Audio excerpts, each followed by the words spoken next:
హైదరాబాద్లో దోపిడీ దొంగలు రెచ్చిపోయారు. చందానగర్ ఖజానా జ్యువెలర్స్ షోరూంలో దోపిడీ దొంగలు కాల్పులకు తెగబడ్డారు. భారీ స్థాయిలో నగలను దోచుకున్నారు. ఉదయం పూట షోరూం ఓపెన్ చేయగానే ముసుగులు ధరించిన 6 వ్యక్తులు సిబ్బందిని తుపాకులతో బెదిరించి లాకర్ల తాళాలు ఇవ్వాలని డిమాండ్ చేశారు. సిబ్బంది నిరాకరించడంతో మేనేజర్పై కాల్పులు జరిపారు. ఈ సంఘటనలో ఎంత మొత్తం దోపిడీకి గురైంది ఇంకా వివరాలు అందలేదు. పోలీసులు సంఘటనా స్థలానికి చేరుకొని సీసీ ఫుటేజ్ని పరిశీలిస్తున్నారు. ఇది గతంలో ముత్తూట్ గోల్డ్ షోరూంపై దాడి చేసిన ముఠా పని అయి ఉంటుందని సైబరాబాద్ పోలీసులు భావిస్తున్నారు. పట్టపగలే జరిగిన ఈ సంఘటన ఇప్పుడు పోలీసులకు సవాల్గా మారింది.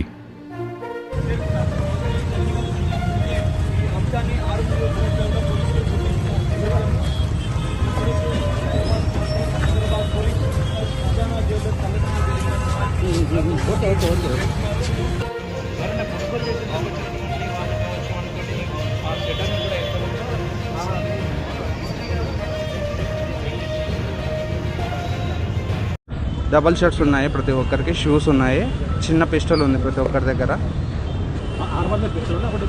6 to 7 మెంబర్స్ ఉన్నారు. 10:40 ఒక్కరినే కాల్చారు, తొడపైన కాల్చారు. రౌండ్స్ అంటే ఇంకా కింద చాలా సార్లు ఫైర్ చేశారు. ఎన్ని గంటలకు జరిగింది? అదొక్కటి చెప్పండి. ఎన్ని గంటలకు జరిగింది? 10:35, 10:40 మధ్యలో. కాల్పులు గాయాలయ్యా సార్?